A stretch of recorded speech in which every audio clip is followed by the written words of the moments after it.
KaraokeBooks. The Man Who Was Thursday. Written by G.K.Chesterton. Audiobook. Chapter 14. The Six Philosophers. Across green fields, and breaking through blooming hedges, toiled six draggled detectives, about 5 miles out of London. The optimist of the party had at first proposed that they should follow the balloon across South England in hansom cabs. But he was ultimately convinced of the persistent refusal of the balloon to follow the roads, and the still more persistent refusal of the cabmen to follow the balloon. Consequently, the tireless though exasperated travelers broke through black thickets and plowed through plowed fields till each was turned into a figure too outrageous to be mistaken for a tramp. Those green hills of Surrey saw the final collapse and tragedy of the admirable light grey suit in which Syme had set out from Saffron Park. His silk hat was broken over his nose by a swinging bough, his coat-tails were torn to the shoulder by arresting thorns, the clay of England was splashed up to his collar. But he still carried his yellow beard forward with a silent and furious determination, and his eyes were still fixed on that floating ball of gas, which in the full flush of sunset seemed colored like a sunset cloud. "After all," he said, "it is very beautiful." "It is singularly and strangely beautiful," said the professor. "I wish the beastly gas bag would burst." "No," said Dr. Bull, "I hope it won't. It might hurt the old boy." "Hurt him," said the vindictive professor, "hurt him. Not as much as I'd hurt him if I could get up with him. Little Snowdrop." "I don't want him hurt, somehow," said Dr. Bull. "What?" cried the secretary bitterly. "Do you believe all that tale about his being our man in the dark room? Sunday would say he was anybody." "I don't know whether I believe it or not," said Dr. Bull. "But it isn't that I mean. I can't wish old Sunday's balloon to burst because—" "Well," said Syme impatiently, "because?" "Well, because he's so jolly like a balloon himself," said Dr. Bull desperately. "I don't understand a word of all that idea of his being the same man who gave us all our blue cards. It seems to make everything nonsense. But I don't care who knows it, I always had a sympathy for old Sunday himself, wicked as he was. Just as if he was a great bouncing baby. How can I explain what my queer sympathy was? It didn't prevent my fighting him like hell. Shall I make it clear if I say that I liked him because he was so fat?" "You will not," said the secretary. "I've got it now," cried Bull. "It was because he was so fat and so light. Just like a balloon. We always think of fat people as heavy, but he could have danced against a sylph. I see now what I mean. Moderate strength is shown in violence, supreme strength is shown in levity. It was like the old speculations. What would happen if an elephant could leap up in the sky like a grasshopper? Our elephant," said Syme, looking upwards, "has leapt into the sky like a grasshopper. And somehow," concluded Bull, "that's why I can't help liking old Sunday. No, it's not an admiration of force, or any silly thing like that. There is a kind of gaiety in the thing, as if he were bursting with some good news. Haven't you sometimes felt it on a spring day? You know nature plays tricks, but somehow that day proves they are good-natured tricks. I never read the Bible myself, but that part they laugh at is literal truth. Why leap ye, ye high hills? The hills do leap, at least, they try to. Why do I like Sunday? How can I tell you? Because he's such a bounder." There was a long silence, and then the secretary said in a curious, strained voice, "You do not know Sunday at all. Perhaps it is because you are better than I, and do not know hell.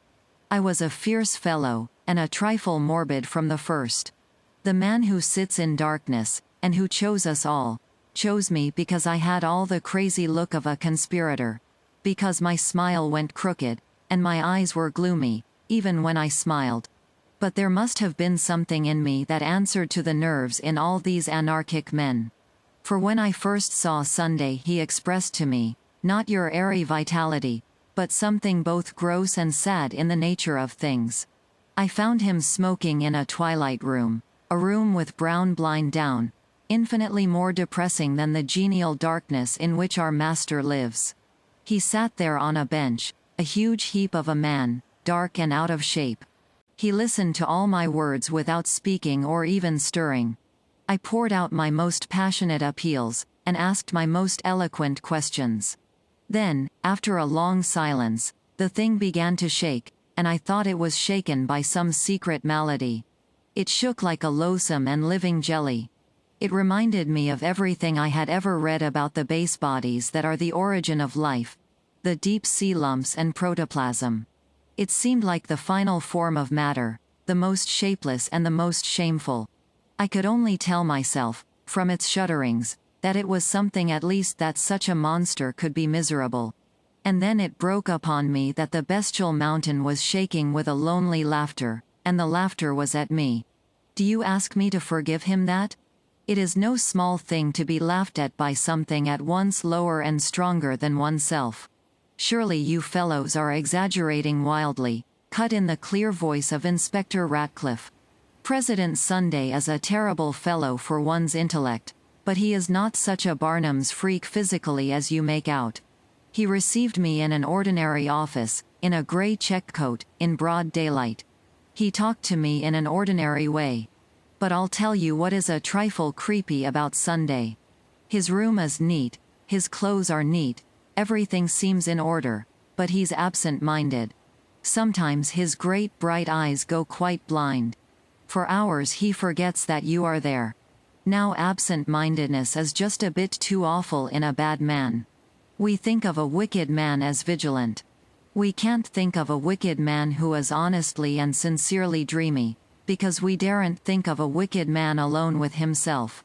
An absent-minded man means a good-natured man.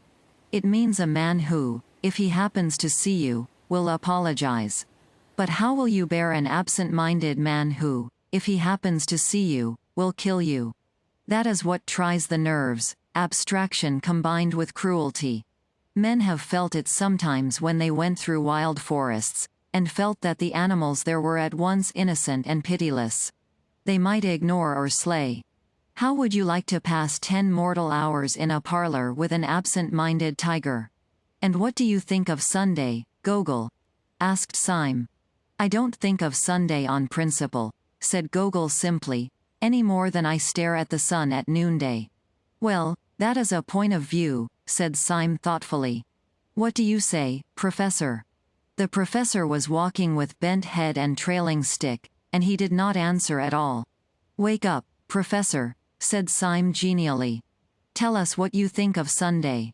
The professor spoke at last very slowly. I think something, he said, that I cannot say clearly. Or, rather, I think something that I cannot even think clearly. But it is something like this. My early life, as you know, was a bit too large and loose. Well, when I saw Sunday's face I thought it was too large, everybody does, but I also thought it was too loose. The face was so big, that one couldn't focus it or make it a face at all. The eye was so far away from the nose, that it wasn't an eye. The mouth was so much by itself, that one had to think of it by itself. The whole thing is too hard to explain. He paused for a little, still trailing his stick, and then went on. But put it this way. Walking up a road at night, I have seen a lamp and a lighted window and a cloud make together a most complete and unmistakable face.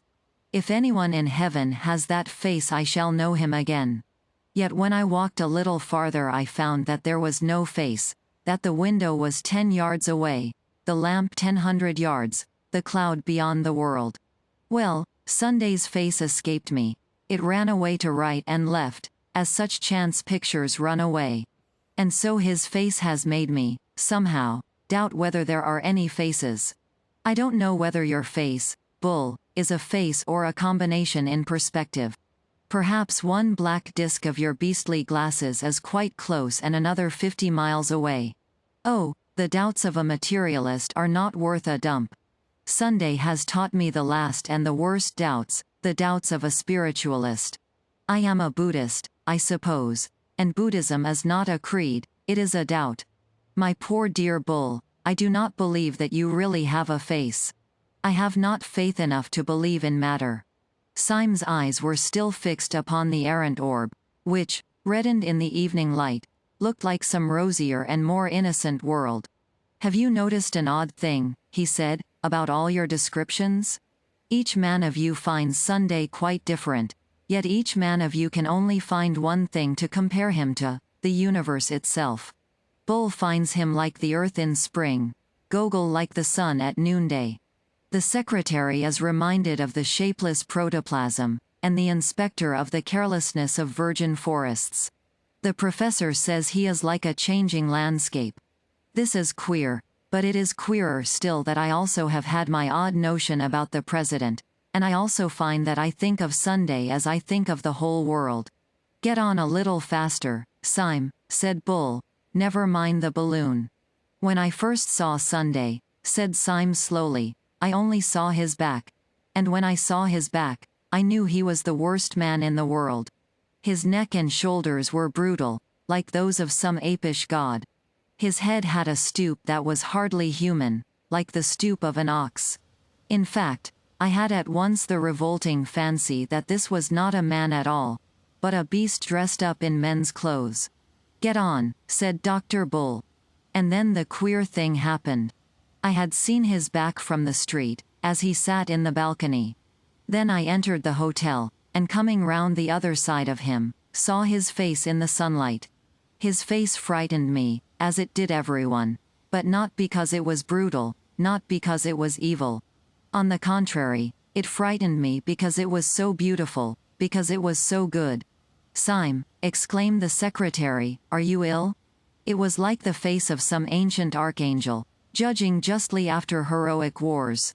There was laughter in the eyes, and in the mouth honor and sorrow. There was the same white hair, the same great, gray-clad shoulders that I had seen from behind. But when I saw him from behind I was certain he was an animal, and when I saw him in front I knew he was a god. Pan, said the professor dreamily, was a god and an animal. Then, and again and always, went on Syme like a man talking to himself, that has been for me the mystery of Sunday, and it is also the mystery of the world. When I see the horrible back, I am sure the noble face is but a mask. When I see the face but for an instant, I know the back is only a jest. Bad is so bad, that we cannot but think good an accident. Good is so good, that we feel certain that evil could be explained. But the whole came to a kind of crest yesterday when I raced Sunday for the cab, and was just behind him all the way. Had you time for thinking then? Asked Ratcliffe. Time, replied Syme, for one outrageous thought. I was suddenly possessed with the idea that the blind, blank back of his head really was his face, an awful, eyeless face staring at me. And I fancied that the figure running in front of me was really a figure running backwards, and dancing as he ran. Horrible, said Dr. Bull, and shuddered. Horrible is not the word, said Syme. It was exactly the worst instant of my life. And yet 10 minutes afterwards, when he put his head out of the cab and made a grimace like a gargoyle, I knew that he was only like a father playing hide and seek with his children. It is a long game, said the secretary, and frowned at his broken boots. Listen to me, cried Syme with extraordinary emphasis. Shall I tell you the secret of the whole world? It is that we have only known the back of the world. We see everything from behind, and it looks brutal.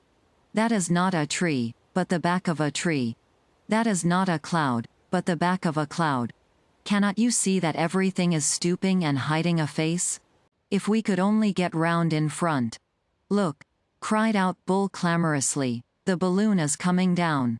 There was no need to cry out to Syme, who had never taken his eyes off it. He saw the great luminous globe suddenly stagger in the sky, right itself, and then sink slowly behind the trees like a setting sun.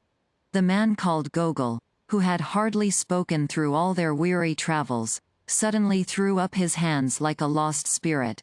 He is dead, he cried. And now I know he was my friend in the dark. Dead, snorted the secretary. You will not find him dead easily. If he has been tipped out of the car, we shall find him rolling as a colt rolls in a field. kicking his legs for fun. Clashing his hoofs, said the professor. The colts do, and so did Pan. Pan again, said Dr. Bull irritably. You seem to think Pan is everything. So he is, said the professor, in Greek. He means everything. Don't forget, said the secretary, looking down, that he also means panic.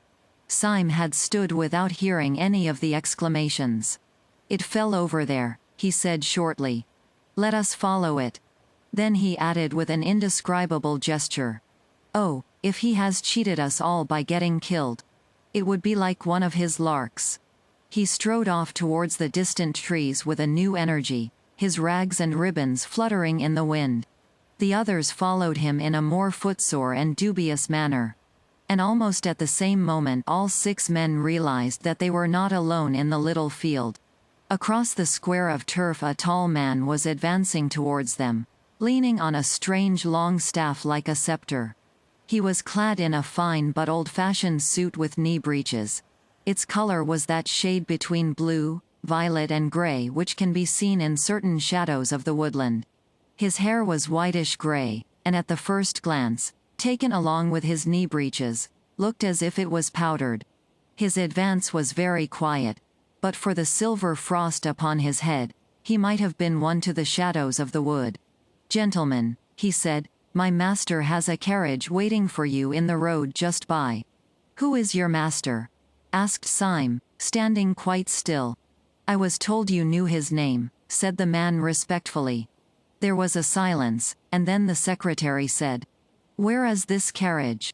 It has been waiting only a few moments, said the stranger. My master has only just come home. Syme looked left and right upon the patch of green field in which he found himself. The hedges were ordinary hedges, the trees seemed ordinary trees, yet he felt like a man entrapped in fairyland. He looked the mysterious ambassador up and down, but he could discover nothing except that the man's coat was the exact color of the purple shadows, and that the man's face was the exact color of the red and brown and golden sky. Show us the place, Syme said briefly, and without a word the man in the violet coat turned his back and walked towards a gap in the hedge, which let in suddenly the light of a white road. As the 6 wanderers broke out upon this thoroughfare, they saw the white road blocked by what looked like a long row of carriages, such a row of carriages as might close the approach to some house in Park Lane. Along the side of these carriages stood a rank of splendid servants, all dressed in the grey-blue uniform, and all having a certain quality of stateliness and freedom which would not commonly belong to the servants of a gentleman, but rather to the officials and ambassadors of a great king. There were no less than 6 carriages waiting, one for each of the tattered and miserable band. All the attendants, as if in court dress, wore swords, and as each man crawled into his carriage they drew them, and saluted with a sudden blaze of steel. What can it all mean? Asked Bull of Syme as they separated. Is this another joke of Sundays? I don't know, said Syme as he sank wearily back in the cushions of his carriage, but if it is, it's one of the jokes you talk about. It's a good-natured one. The 6 adventurers had passed through many adventures, but not one had carried them so utterly off their feet as this last adventure of comfort. They had all become inured to things going roughly, but things suddenly going smoothly swamped them. They could not even feebly imagine what the carriages were. It was enough for them to know that they were carriages, and carriages with cushions. They could not conceive who the old man was who had led them, but it was quite enough that he had certainly led them to the carriages. Syme drove through a drifting darkness of trees in utter abandonment. It was typical of him that while he had carried his bearded chin forward fiercely so long as anything could be done, when the whole business was taken out of his hands he fell back on the cushions in a frank collapse. Very gradually and very vaguely he realized into what rich roads the carriage was carrying him. He saw that they passed the stone gates of what might have been a park, that they began gradually to climb a hill which, while wooded on both sides, was somewhat more orderly than a forest. Then there began to grow upon him, as upon a man slowly waking from a healthy sleep, a pleasure in everything. He felt that the hedges were what hedges should be, living walls. That a hedge is like a human army, disciplined, but all the more alive. He saw high elms behind the hedges, and vaguely thought how happy boys would be climbing there. Then his carriage took a turn of the path, and he saw suddenly and quietly, like a long, low, sunset cloud, a long, low house, mellow in the mild light of sunset. All the 6 friends compared notes afterwards and quarreled, but they all agreed that in some unaccountable way the place reminded them of their boyhood. It was either this elm top or that crooked path, it was either this scrap of orchard or that shape of a window.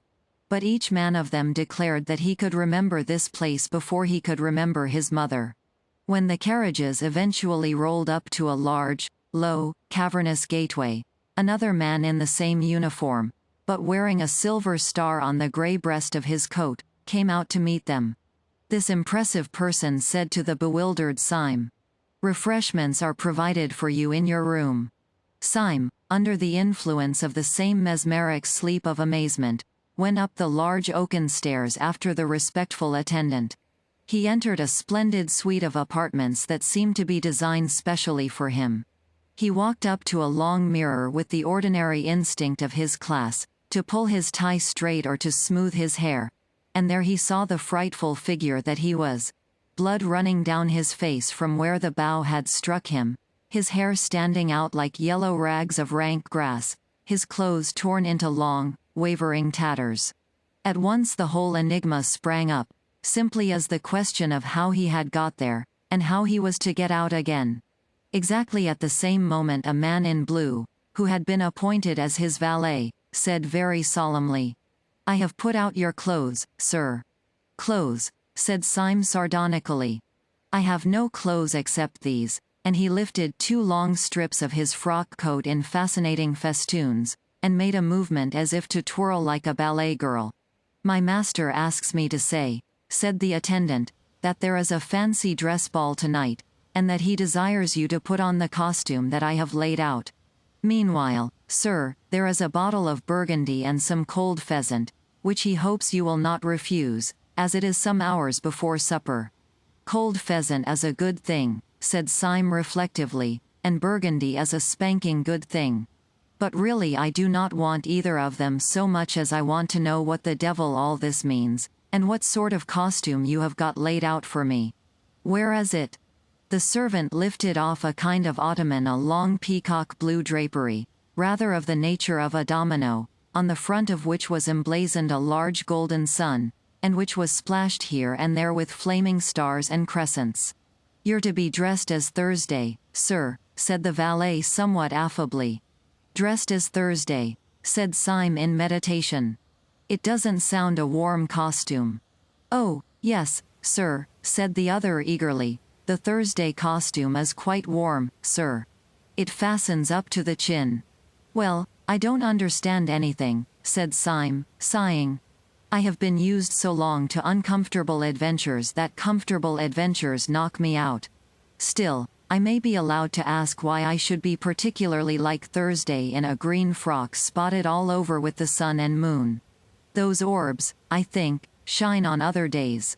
I once saw the moon on Tuesday, I remember."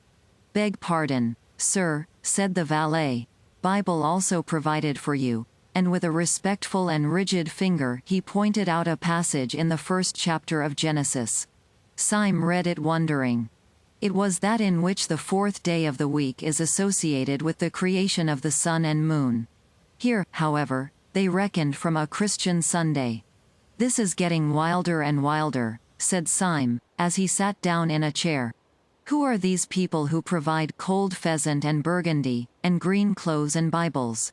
Do they provide everything?" "Yes, sir, everything," said the attendant gravely. "Shall I help you on with your costume?" "Oh, hitch the bally thing on," said Syme impatiently. But though he affected to despise the mummery, he felt a curious freedom and naturalness in his movements as the blue and gold garment fell about him. And when he found that he had to wear a sword, it stirred a boyish dream. As he passed out of the room he flung the folds across his shoulder with a gesture. His sword stood out at an angle, and he had all the swagger of a troubadour. For these disguises did not disguise, but reveal. KaraokeBooks.